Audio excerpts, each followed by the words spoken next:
All right, everybody, we should be live for this very special late night edition of our developer cast here on the Game Wisdom channel. My name is, of course, Josh Blaser, and we have another guest lined up to talk about his game as well as indie dev in general.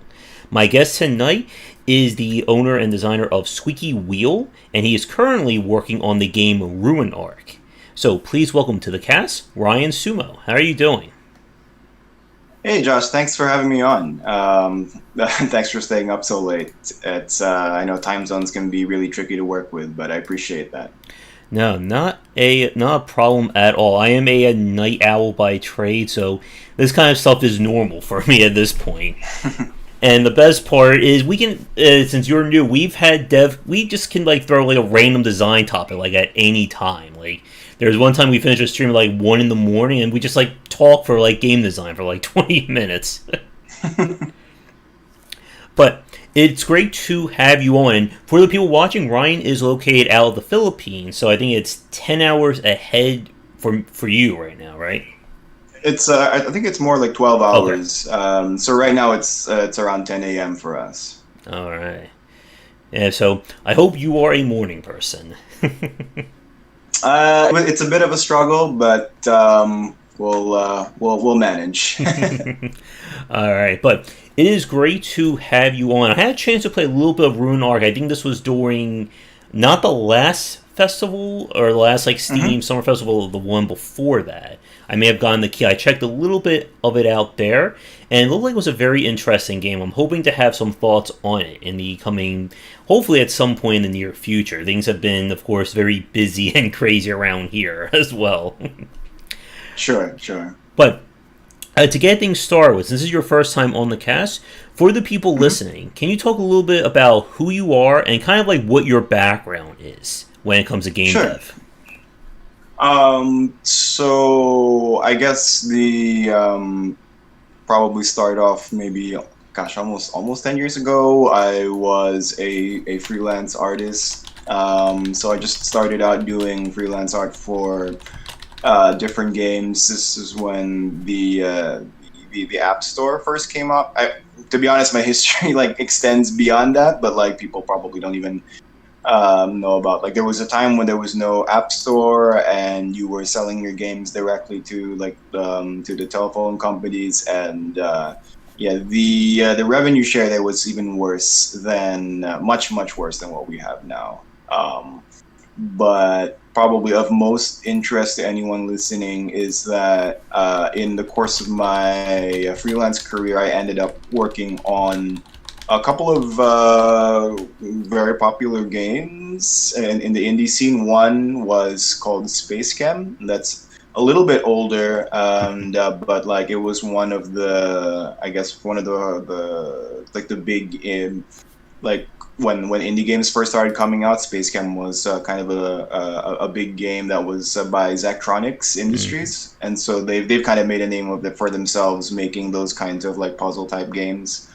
And that almost directly led to my working on Prison Architect, because the developers Prison Architect had played Space Chem, and they liked the art, so they reached out to me, and we ended up working together. So I was a contractor for them for it was supposed to be for 4 months, but so Prison Architect kind of just took off after it launched on early access, and so I worked on that for almost four or 5 years, I guess. And after it launched in 2015, I decided with some friends that maybe it's time for us to start our own studio, and we started Squeaky.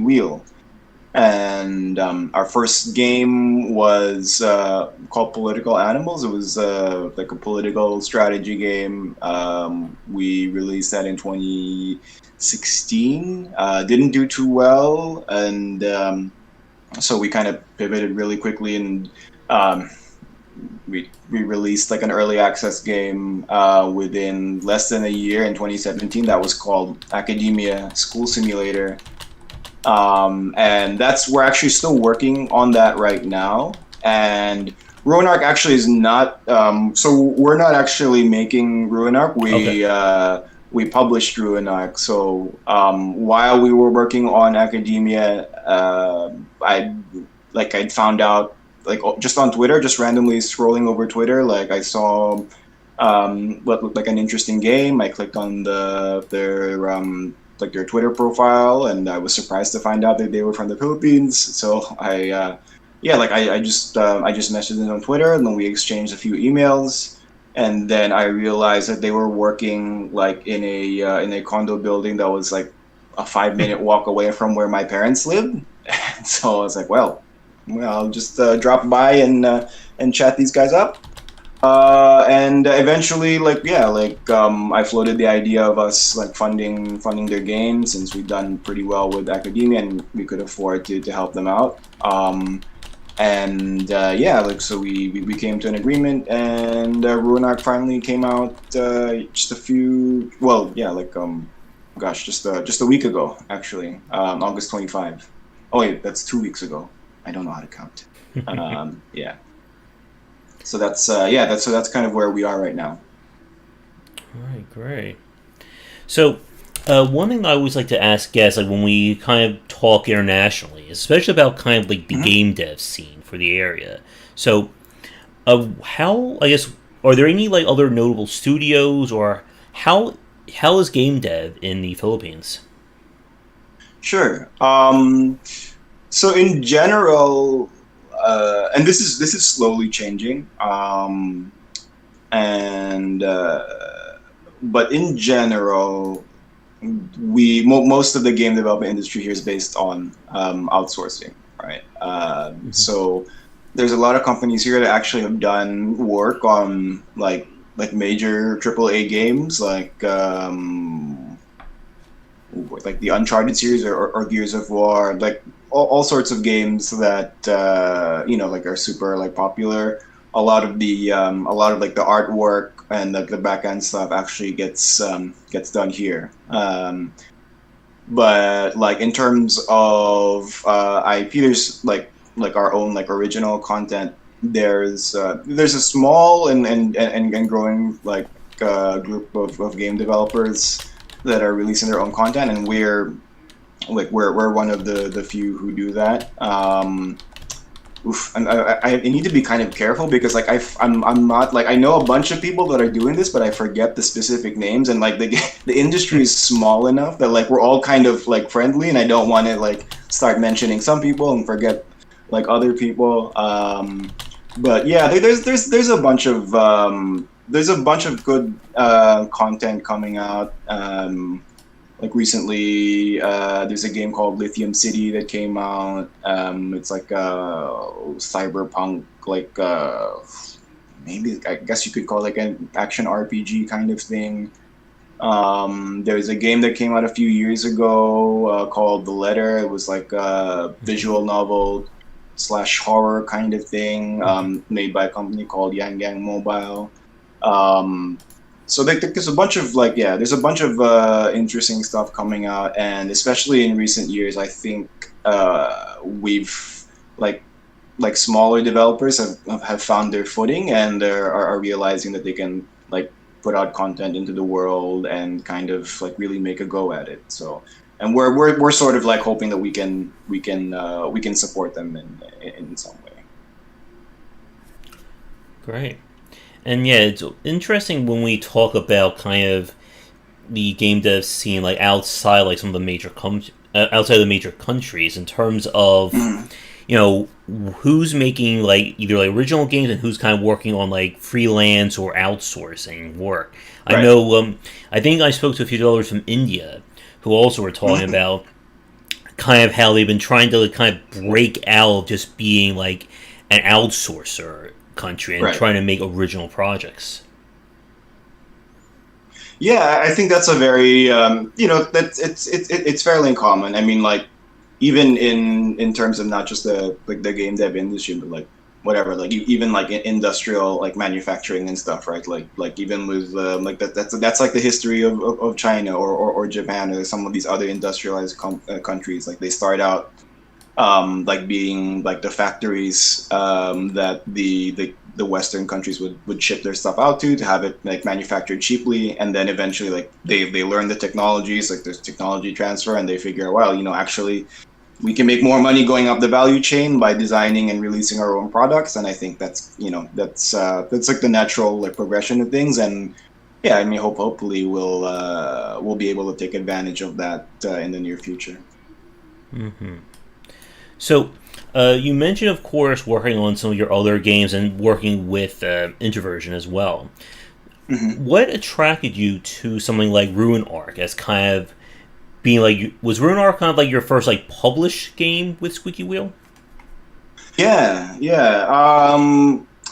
I I don't know. I mean, to be honest, like at the time, I was just like super like impressed with it. In terms of, I think the team was very professional, and like their their lead designer Marvin, like he's like the owner of the studio. I He should actually be here, but he's super like shy, and I had to like we had a pretty long back and forth about like, oh, you should do this, and like, no, you do it, or whatever. But yeah, like, but he's like really super like smart, and the team is really smart, and I was just impressed with how well beyond the game. Honestly, like what impresses me more about a team is how organized you are, and like I'll look at your like your production process, and like, are you guys like hitting your schedules on time? How do you like? I'm more interested as a publisher in like how you manage your studio. Because as someone who runs his own studio, I know for a fact that like most like honestly, like most small studios are run really poorly, and even ours, like I feel like sometimes I'm doing a poor job of of running our studio. So like I'm always very impressed when I can see that like someone takes the not just the game development side of it, because everyone is is wants to be a good game developer, and like that's kind of the focus, but like the running a business aspect and the project management aspect, I think is very underrated. And so anytime I see a team that takes that stuff seriously, is that's a good sign to me. And so I saw that with Ruinarch, and the game itself was very compelling. And yeah, like even at the start, I just thought it was a cool looking game, and I told them that like you don't have to work with us. I just want to make sure that you guys succeed. So like if you're talking to publishers, just feel free to reach out to me, and I'll give you feedback and like stuff to watch out for. And you don't really have to work with us if you don't want to. But yeah, I just want to like do whatever I can to help make sure that you guys do well. And I think that's where our relationship started. Yeah. And it is very important when we talk about game dev about kind of that, the business side of things. It's something that we have Right. spoken about a lot on this channel, especially for up and coming and first time developers, that Mhm. everyone has the idea for how to make a video game. Making said video game is the other story. Right. So, I guess like continue with that logic or continue with that line of thought for a second. I guess for you, like you've had a chance working with other companies, you're working at your own now, and you're helping them out with Ruinarch. I guess what do you see as like very important things for like first time developers to think about when it comes to the business side of the game industry? Oof. I mean, I think we'd have to do an entire series to do that. But uh, I mean, I guess like you have to figure out first, like, is this something? I think like maybe in some ways, like the ideal situation is if you can do all of this yourself, right? Like if you're comfortable enough with programming and design, and then you feel like you can manage like outsourcing like the artwork and stuff. I've known a bunch of people that do that, right? Like, and the advantage of that obviously is that as an individual, you only have to worry about yourself and making sure that you make enough money to feed yourself, and that's all you have to worry about. And that's how I was as a freelancer. Also, like the I would say like the additional like stress and management that comes with each additional person that you work with, that just increases exponentially. So it's not like I think like sometimes people think that like, oh, obviously if you have two people, then you work twice as fast. Right. And that may be the case if you are absolutely like in sync with this other person, like you've worked together for so long and you really gel together, like in terms of chemistry, and you can almost read each other's minds. But I think that's super rare. And like at least with each additional person, you're always going to have to factor in like things like communication and stuff that kind of falls through the cracks. I think like for me, communication is the most maybe important thing, and like being able to communicate properly with your team members and having like some sort of system where you can clearly identify like what you're talking about, like when you're discussing things. That's super like key to me. And yeah, like I guess I would say like be just be careful about like how many people you can actually take on board, and don't just assume that like things will work seamlessly once you have people on board, and take the time to get to know like who you're working with, and like if you can actually work well together and communicate with each other, because that'll save you a lot of like time and effort in the long run. Yeah, and like you said, finding that mythical partner who you're two bodies with the same mind. It sounds really great in theory, but it's often, as we all know, very difficult sometimes. And like you said, Right. the more people you add to a team, the more this issue gets compounded. And Yeah. when you're definitely trying to start out, I think this is another big point we always run into is like, what is the first game? So I guess with Ruinarch, with the developer, is Ruinarch their first like official title, or do they work on like other titles before this?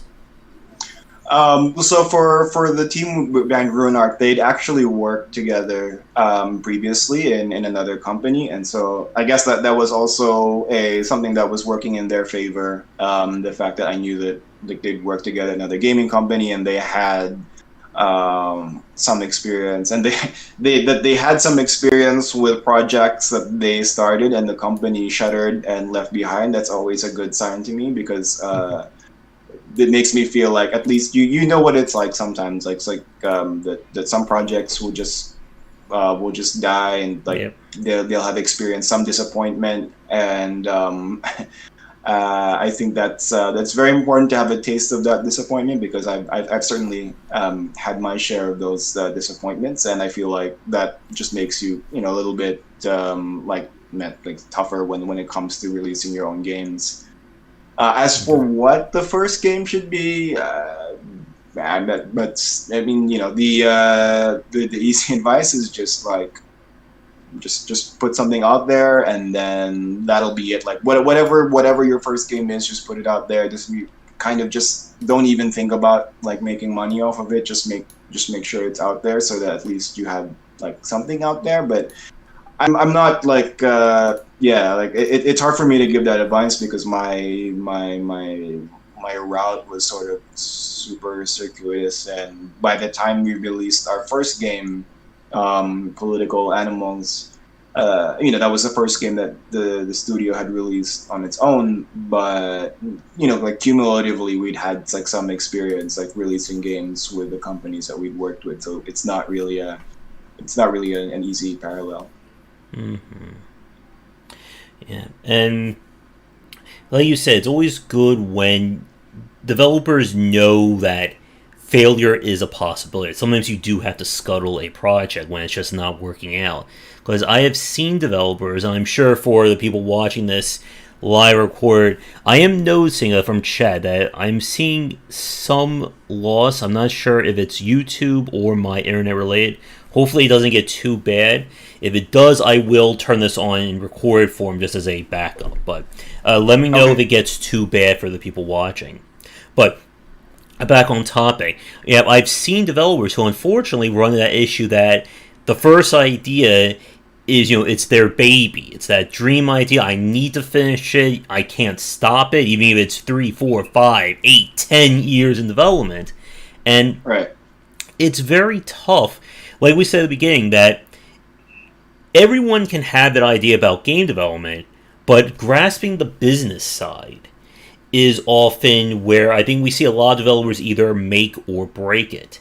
I've had a chance to talk to people like Jake Burgett, Cliff Harris, who combined, they have 30, 40 years of experience making video games. And it's hard, I think, for a lot of people when they're first starting out to understand that, yes, having passion is great, but if you don't have money coming in, you're not paying bills. There's video games, unfortunately, don't magically turn into food and rent. Although I'm sure everyone would love that if that was the case in chat. Yeah, I mean it's tough, I guess, because we don't fall into games as business people in general, right? You don't grow up playing video games thinking, oh, I'm gonna get rich playing making video games, right? It's you kind of get into it because you love it, right? I wonder actually if there's a weird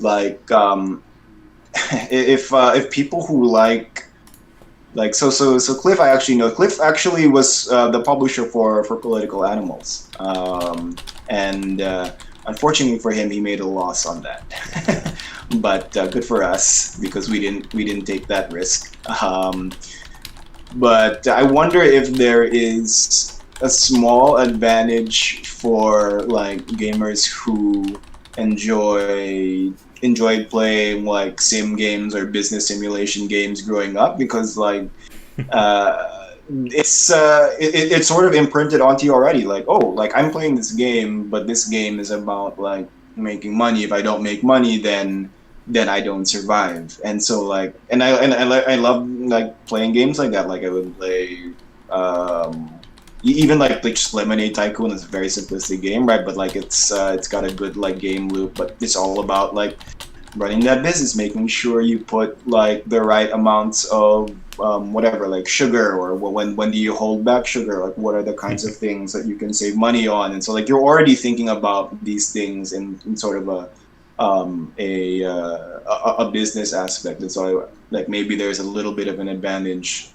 coming from that background when you start making games, that you kind of see the act of running a business sort of as a game. It's not as fun, and there's a lot of hassle to it. In these sim game businesses, you don't have to talk to accountants and pay your taxes and manage payroll and stuff. But I think you got what I'm trying to say, right? Maybe there's something there. We like sim games, so we can kind of see the running of an actual game development business as a game in and of itself. Yep. And that is kind of interesting, of a parallel between all the sim-like style games we played back in the day, and how a lot of those games did, in a weird way, create those parallels of understanding, how to organize all this stuff. Maybe it's why so many strategy fans get into game development. They figure it out how to play the game, so now they can make them. Maybe that's also why there's that game dev tycoon that is just so popular. Yeah. And welcome to the new people in the chat. Thanks for coming on, and definitely check out the Discord as well, because we have a lot of game dev topics here. So to bring this back with like Ruinarch and kind of with the games that you've worked on as well, I guess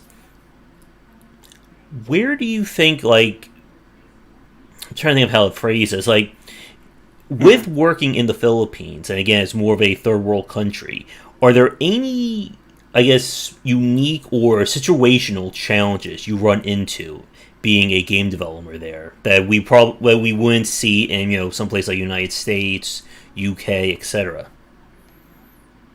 Yeah, I mean, so like things change really quickly, right? I would say that um, just 10 years ago, the problem was a lack of access to just contacts and networking, right?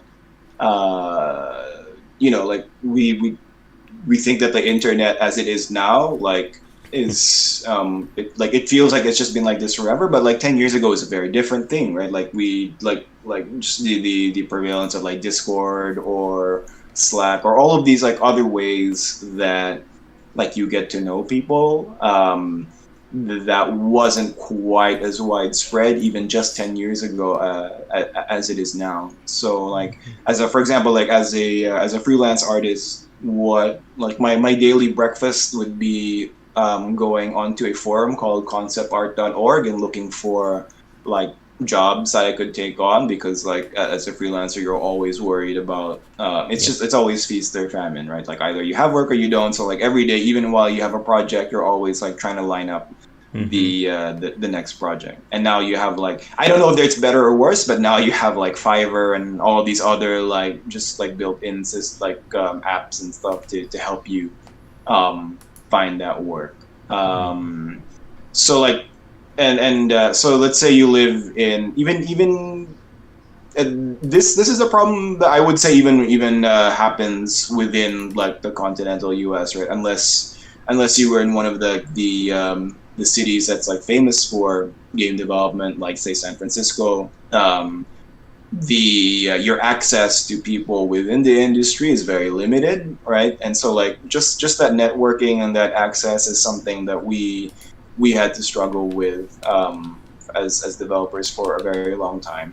Obviously now that's mitigated somewhat because of the internet, and but like there's different issues there where like now everyone has a platform, but like why should anyone pay attention to any single developer around the world? And like you now have to like, there are now different like struggles where you have to figure out like, how do I make a name for myself? How do I get myself noticed in this like sudden deluge of like developers from around the world? I mean, they're like it's crazy really, like how many people are like just sprouting up. Like there's a huge like contingent from Indonesia. Like they're just like putting out games like left and right. Like again, like you mentioned India, like I've also noticed a bunch of games from India coming out. I think that like Poland is a very interesting place. You don't think of it as like a third world. They be more like, they used to be like a second world country, like they were like more communist, and then like they became like a capitalist country. But like Poland is a weird, interesting case because like that's also like a hotbed of development right now. I'm seeing lots of interesting stuff coming out from there. And like I think I'm rambling now. What was the original question? About kind of the challenges of game development in a third world versus so like one is like access to like those contacts, access to press, and access to funding. I think to a certain extent, like the networking and access to press or streamers is mostly like it's been mitigated by the internet, right? Because like if you have an interesting enough game and you pitch it to the right like streamer, you have about as much of a chance as anyone else that they'll pay attention to you.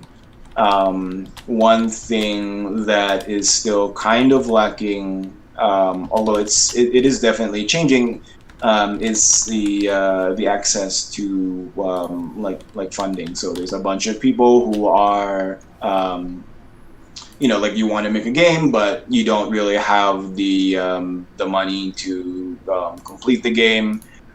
Banks here. I mean, I don't think any bank actually around the world has ever. I don't know of any bank that has actually funded a game or like funded a like a small business that's like a game dev studio. But at least here, like you'd probably be laughed out of the bank if you're trying to take out a loan on a small business and you said it was like a game development studio, and they'd probably just look at you kind of blankly. So like access to funding is maybe the biggest problem that I can see, and but there are people like publishers or funds that are turning their eyes towards Asia and Southeast Asia in particular, and I'm hopeful that that's a problem that's going to be addressed soon. Yeah.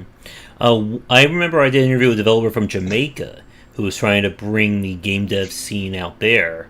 And nice, right. It's definitely a challenge all around. As you just said, like banks and major institutions, they're going to be like, game dev studio, why? Kind of thing. It's going to be very hard. I think over the summer I did speak with, I think it was Brazil Games, the organization that's trying to raise awareness for the game dev scene there.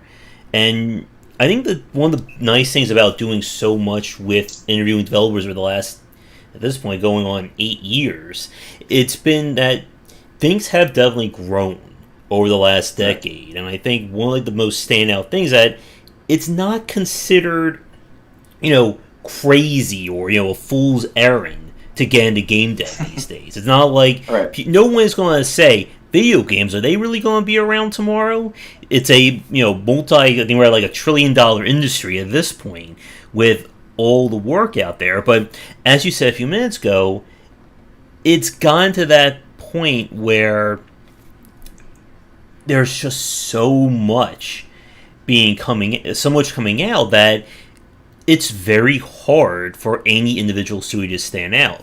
I do a show, we do a little live show every Sunday afternoon, and each week we look at what games are coming out, and there's 30 to 50 games being released weekly, sometimes even more than that.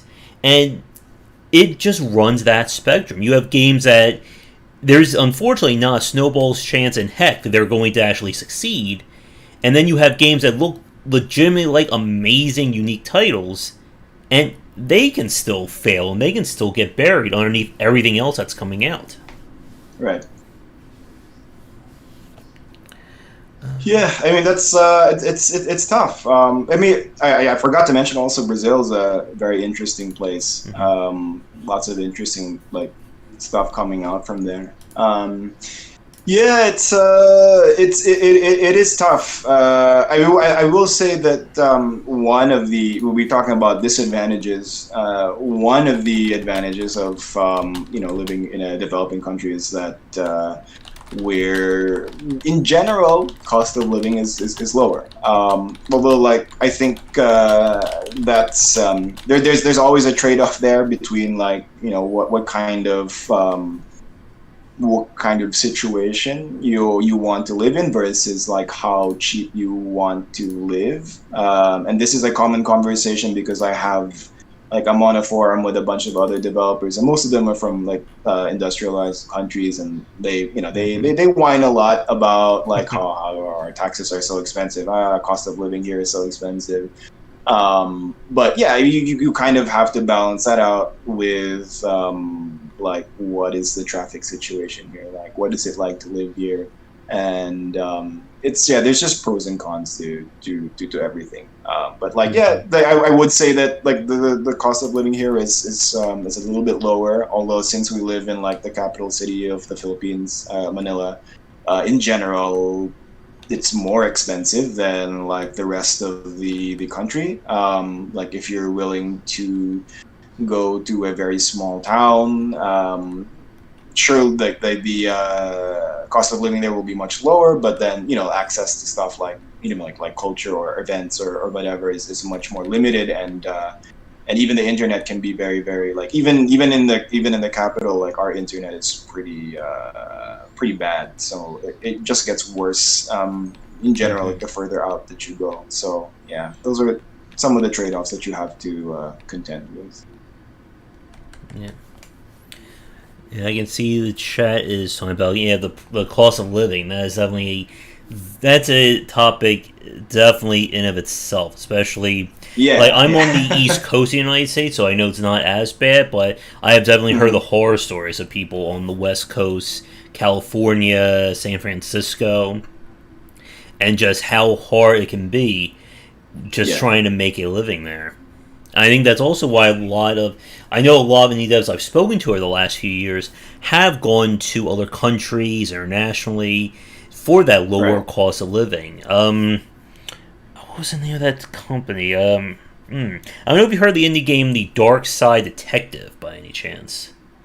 It was by a very small indie crew. Sounds familiar. Is that Wadget Eye or no? No, it was an adventure game, but it wasn't a Wadget Eye. But I know, like when I spoke with I think 2 to 3 members, they spoke about how they were just kind of like backpacking across like Europe. They're just like traveling all around, just like trying to keep costs down. So they just like stay like they never had like an official studio or an official place to live, and it is definitely hard out there. And from the chat, especially about the internet as well. I mean, like you said earlier. We are in a digital age. It is, and like you said, like 10 years ago, I remember like 20 years ago, I was still on a dial-up connection, and finally getting off of that with a cheap cable modem, and just what it was like, and it is very much an amazing thing. The very fact that we can have this conversation, through Discord on 2 separate continents. I mean, 20, 30 years ago, that was impossible. No, this is just not possible. I mean, one of the small blessings, I guess, of COVID-19 is that like it got me thinking like, oh, I'm not like I used to like get my I'm not super like extroverted, but I do like hanging out with other game developers and talking shop and stuff. And I used to get that fixed by either inviting like other local game devs to hang out, or like when we would go to conventions and like I'd meet like cool new people like while we're doing like the convention circuit. And now that that's been taken away, I'm like, well, I mean, I guess I should just like go on podcasts and stuff. Like there's nothing stopping me really. And there was nothing stopping me before, but now it's like, oh well, now I'm actively like sometimes seeking it out, because then I get a chance to talk about these kinds of things with people that I generally can't do because I'm sort of trapped in my own house. I know the feeling there, and like going back to what you said about always looking for work. I just finished writing my 3rd book on game design, and I thought, hey, that means I can relax. And I go, oh wait, I still have all the work of you two. I traded work for more work, basically. Yeah. So sorry, just to address like the cost of living stuff. I mean, there's a lot of ways that like even here, like we try to find ways to just minimize costs. Like there's almost zero reason to have an office at this point. I think like especially if you're a small team, I think there are some there's still some like people who like have this kind of romanticized idea of having an office, a game dev office, and you come in and you meet and like you hang out, and that's obviously that's cool. And I used to work in an office like that, and that was a lot of fun. But like even before COVID happened, Squeaky Wheel was maybe 90% like virtual and work from home, and that's one easy way for you to like kind of manage your costs. Mm-hmm. So, let me check our time. We are about like 45 minutes in. I think, again, like since this is your first time on for the new people, we can run these casts. They can go like 2-3 hours if we're not careful.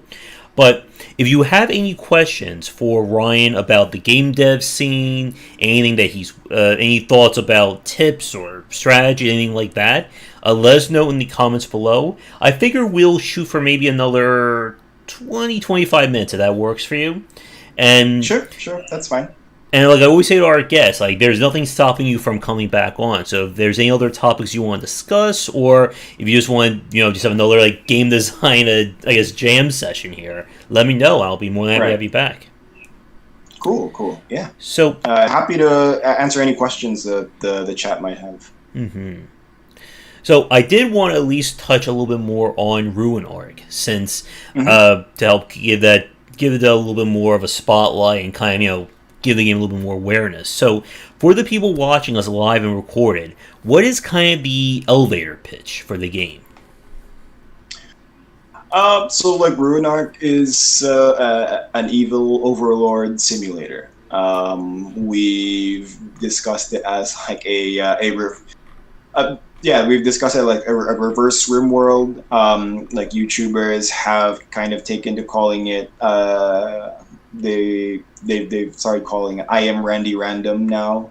So like you're instead of you're the colonists and you're trying to survive the whims of the storyteller, you are now the storyteller, and like you can whip up like terrible stories of destruction and woe on the poor villagers. So that's the basic pitch.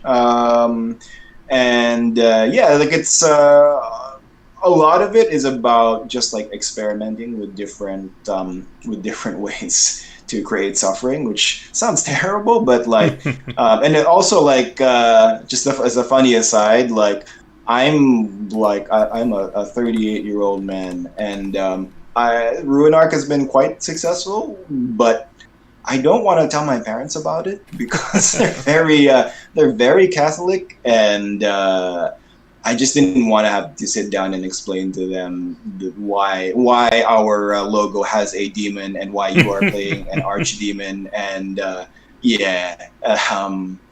but anyway, yeah. So you're this demon overlord, and so like I imagine like it.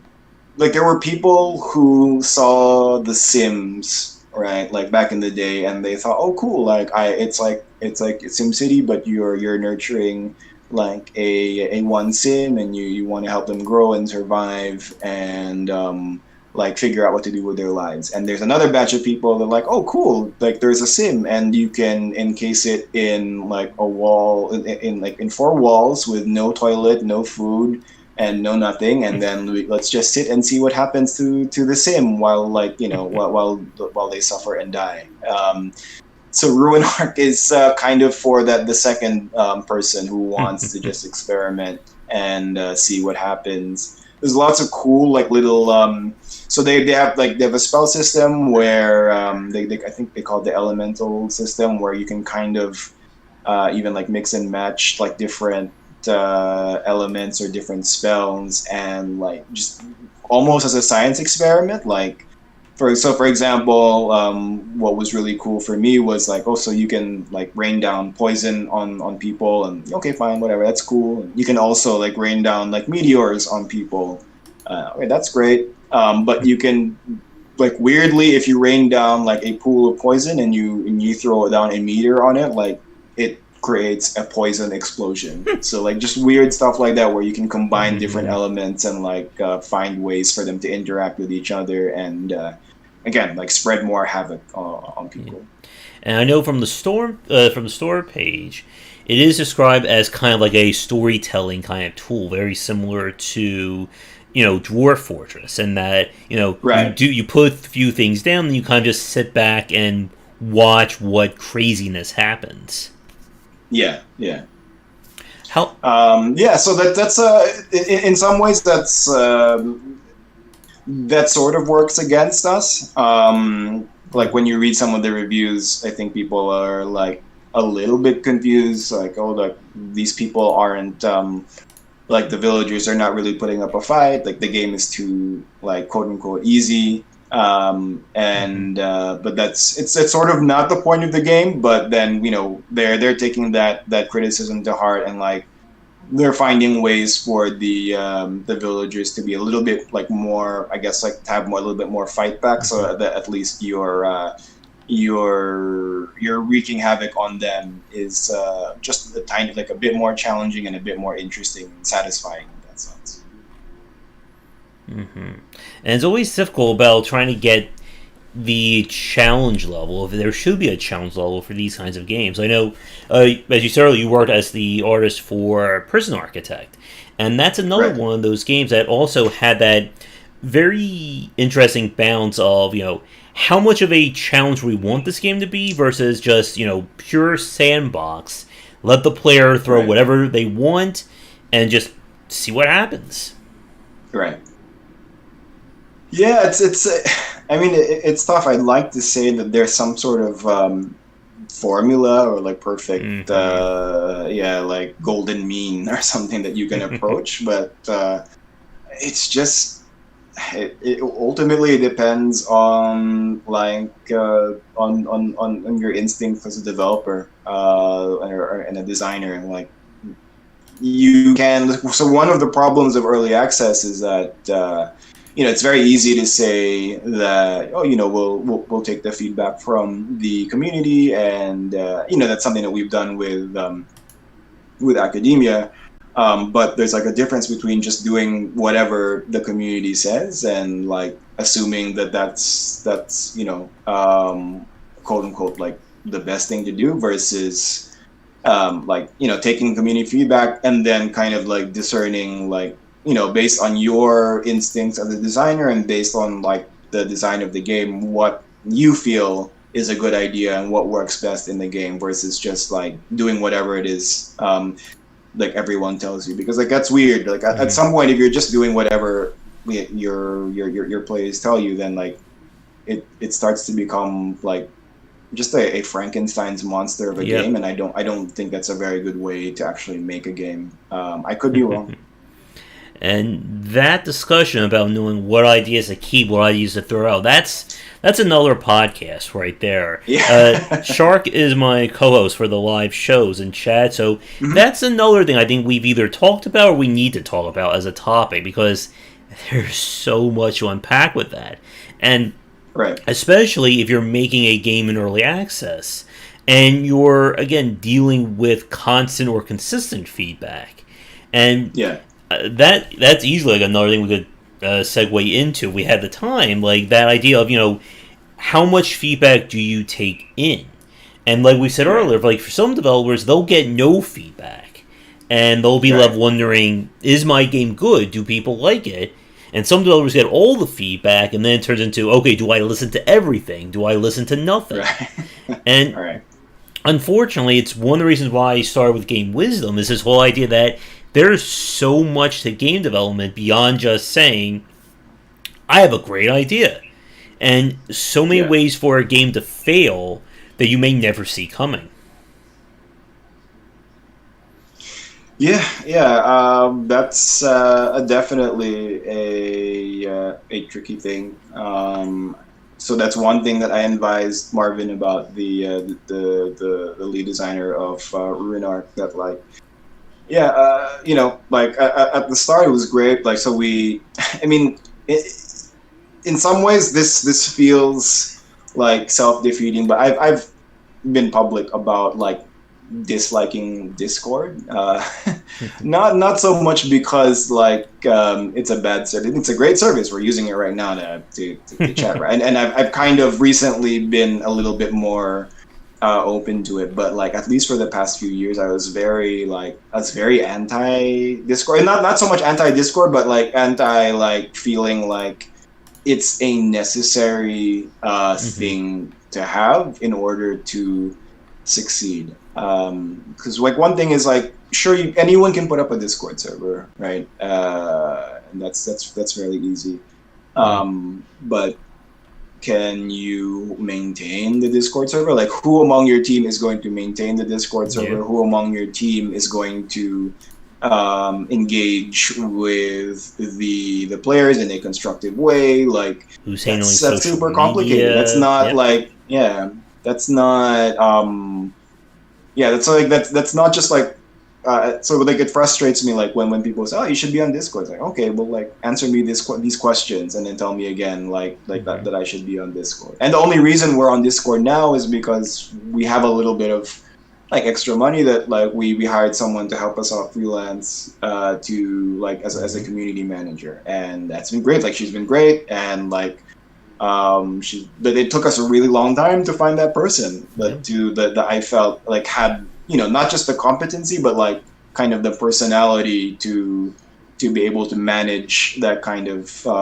interaction with people, because like I can't do it. Like I'm good at like one-on-one conversations like this. I'm good at like email. I much prefer email or like DMs or chats, but like Discord, it just feels like a fire hose of information, and like I just look at it for a few minutes and I'm like, oh, I'm out. Like I can't do this. This is like overwhelming for me. So yeah. And the social side, I mean, that's 10 topics in of itself when it comes to game development. Yeah. And like we can sit here and joke about, but it is tough. I mean, for myself, when I first started doing game wisdom, it was like a mountain for me to send an email, you know, a blind email to somebody, to reach out. I wasn't on Twitter. And I've spoken to developers who, like, for their very, like, literally talking to me was the first time they did an interview. And they were very nervous. And that is certainly understandable. The early podcasts I did were very shaky at best in terms of how I was able to talk to somebody. And it is something that unfortunately, it's one of the things that for a lot of people, it turns into sink or swim. You have to do it, or it's just not going to get done. And like you said, with finding a good community manager, yeah, definitely. Like, there's so many developers out there who they do not engage in any social media, they do nothing in terms of press, and unfortunately, then they're left wondering, why is anybody playing my game? Why does anybody know about it? Well, nope, you didn't tell anybody. Like, how are they supposed to find you? Right. Yeah, there's different ways of doing that.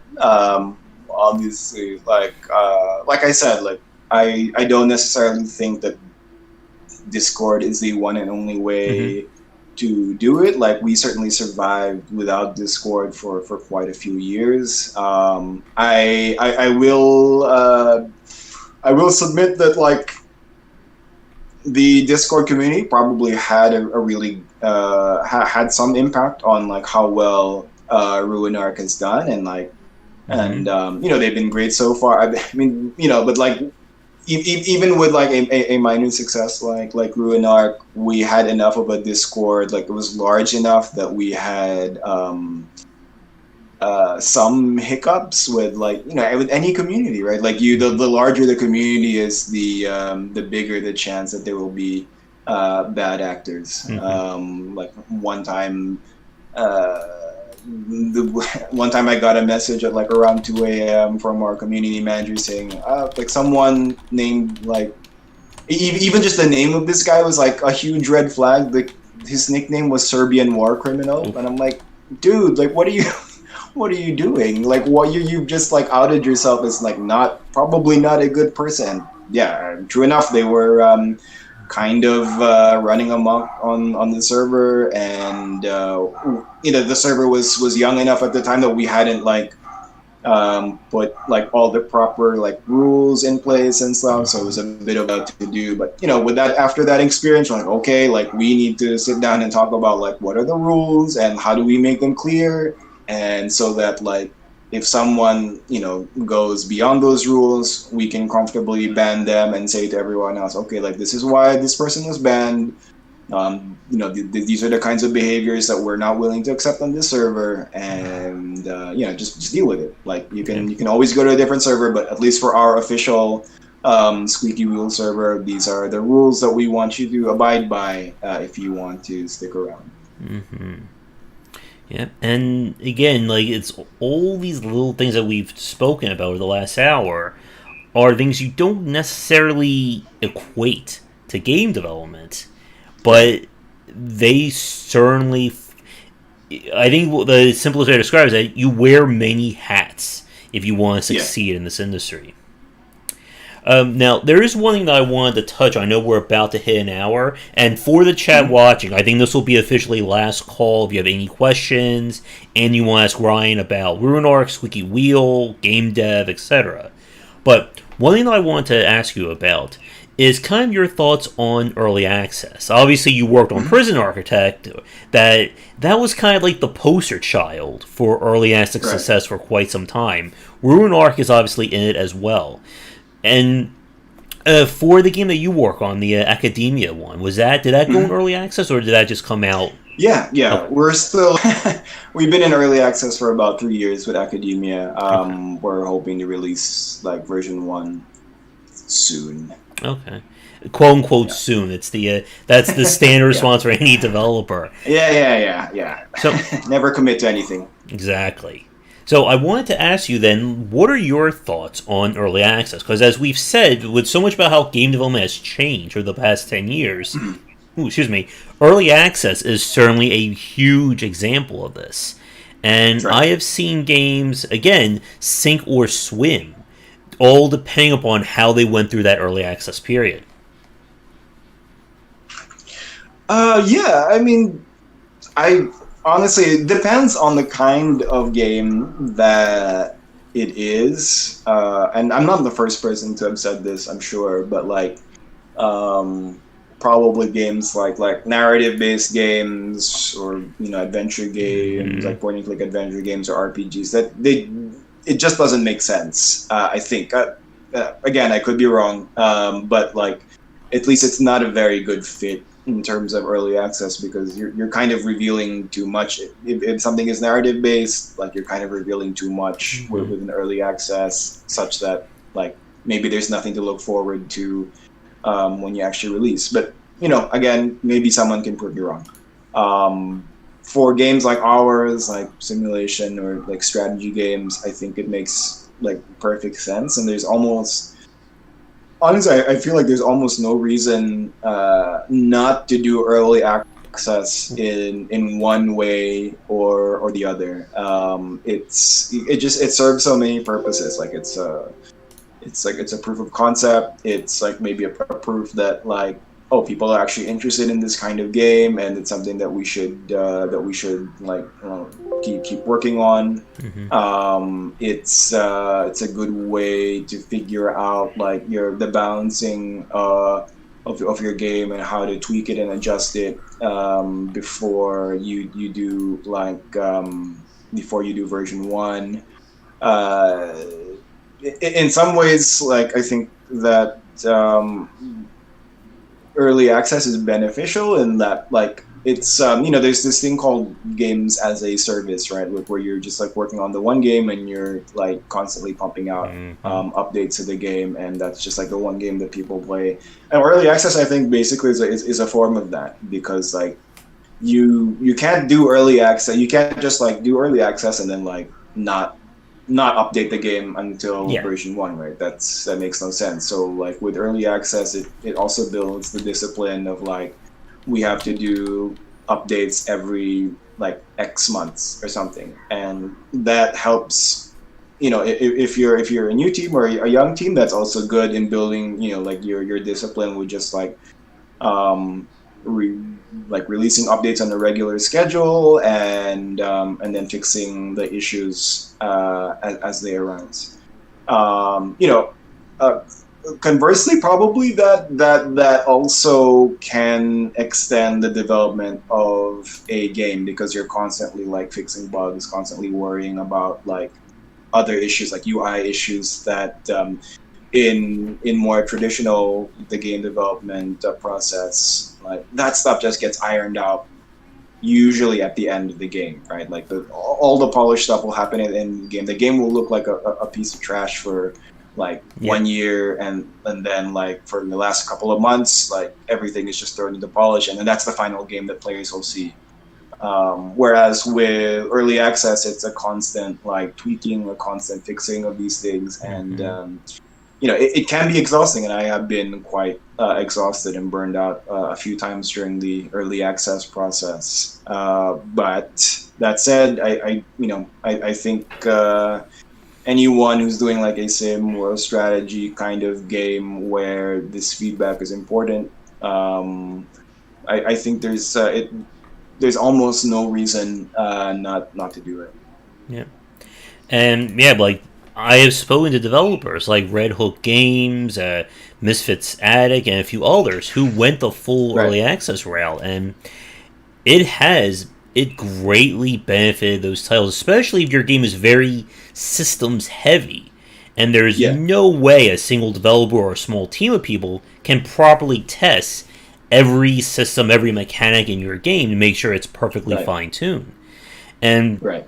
yeah, like I have again, like just like with indie development, I have seen that spectrum of so many games that have failed early access to those that have succeeded. Let's see. I think we can begin to wrap things up. Again, we kind of turn this into more of this general game dev talk, but as kind of like Yeah, some that's fine. again, we can turn anything into a game dev talk around here. Like 1 o'clock in the morning, we'll just talk about shmups for a few minutes. We'll talk about RPGs, but in terms of like the state of Ruinarch right now for the people listening, what is the Mhm. game like at, and kind of like what are the current plans for it? Yeah, like so. Right now, I think the most recent thing that they did was we added. This is going to be kind of funny. Sounds like funny to people, but like it didn't have save and load functionality when we launched early access. Mm-hmm. And that was intentional. Like the idea was like this first version of the game would be a little bit shorter, and like they didn't imagine that anyone would need a save or load feature at this point. But then like almost immediately once it was out, like people were demanding it because they wanted to play really long games and they wanted to Mm-hmm. like tinker with their villagers for a very long time, and so that was like priority number one for them. In terms of like what's in store for the future, like I think they're looking at different like races, like they're going to add to the game, more like different like AI updates so that like the villagers are more interesting, or like like it's fun to toy with someone who doesn't fight back for like a few minutes, Mm-hmm. but like then it gets boring. So like just more ways for the villagers to like interact like with you, the player, and like fight back or like just do interesting things. And probably like different spells in different worlds and stuff like that. So it's got yeah, like it's got a good kind of base gameplay already, and I what really just remains is just figuring out like what's the best like bang for buck stuff for them to add to it in the future. And in some cases we will be taking those cues from the players. Okay. Do they have an estimated idea for when the game will hit 1.0, or is that still up in the air right now? Uh, I will say that the soft target is like 1.5 years. Okay. But I will also say that when we originally signed Ruinarch, their plan was to release it in February of 2020. But in my mind, I already knew that that was not gonna happen. I already budgeted like a delay, and so when they came to me and said maybe we should move it back, like I wasn't angry or anything. I was just like, yeah, this is gonna happen. And so yeah, so internally the plan is like a year and a half. Who knows? I mean, I hope that it feels like a little bit more doable, I guess. A year and a half, and I will encourage them to try to stick to that, just so they don't maybe get burned out with working on the one game. Okay. And for yourself and Squeaky Wheel, obviously you're working on Academia right now, Academia Simulator. Or are you working on or thinking about any other projects for the future? That's a bit up in the air. We like we just like to focus on like one game at a time. Ruinarch was sort of an experiment in that sense. We weren't planning on being a publisher really, but yeah, I mean, I think we're all just kind of focused on releasing Academia soon and kind of just putting into place like the things that we think it needs to have a good launch, and then yeah, like we'll take a break after that first, and then think about what to do in the future. All right, sounds great. So, with that, I guess my final question before we wrap things up then is: do you have anything you'd like to say to the fans? Anything you'd like to say to kind of like, I guess, tie a bow on our cast? No, I mean, like, I am happy to. I know we didn't really get any questions, but I'm on Twitter at Ryan Sumo, and I am happy to field any questions that you guys might have. You can also reach out to me at Ryan at squeakywheel.ph. I've done a couple of these podcasts before, and then some people have reached out to me that way. And if I have the time, I will be happy to answer your questions over email. Like I said, I prefer email over Discord. If you try to send me a Discord DM, I'll probably ignore you, to be honest, because like I can't do it. Like there's too much pressure with instant messaging. I just prefer email. So yeah. And I'm the opposite. I've grown to love Discord. My DM's always open on Discord, so feel free to send me something there. But yeah, right. Ryan, it has been a pleasure hanging out with you this evening, your morning. Definitely best of luck with Academia Simulator, and tell the team at Ruinarch best of luck with that. Thank you so much. Yeah, like a wish list and buy Academia and Ruinarch, and hop on to the Squeaky Wheel Discord. I won't be there. I'm sometimes there. I'm just kidding. I'm sometimes there. And yeah, just feel free to tell us what you think. And yeah, thanks again for having me on. All right, not a problem. And if you wouldn't mind hanging on the Discord call for like 30 seconds after we wrap up, I'll just have a few quick things to go over with you. But other than that, for the people watching us either recorded or on this very late night devcast, thank you so much for coming out. As always, you can follow me on Twitter at GWBicer. You'll find the Game Wisdom Discord and Patreon link down below, as well as links to my first 2 books. Like I said earlier, book number 3 is done, or the first draft is written. That will be due out at the end of the year, and is all about roguelike design. So be sure to check that one out when it comes. Be sure to take a peek at Academia Simulator and Ruinarch. There should be links to those store pages in the description down below for the recorded version. And if you are a developer working on a game and would like to come on and talk about it, or just in game dev and want to have a discussion about that, please get in touch. My email is always open. You can send me a message on Twitter, anything along those lines. So, for those of you watching this, for those of you watching this live, I will be back on for regular game streaming in about 10-15 minutes. And for those of you watching this recorded, thank you so much. Ryan, again, thank you for making time this morning. And if you ever want to come back on to chat about game design, definitely feel free to hit me up. I'll definitely do that. All right. So with that said, thank you so much for tuning in, and come back for daily discussions on game design here and on Game Wisdom, where he's in the art and science of games. Until next time, take care.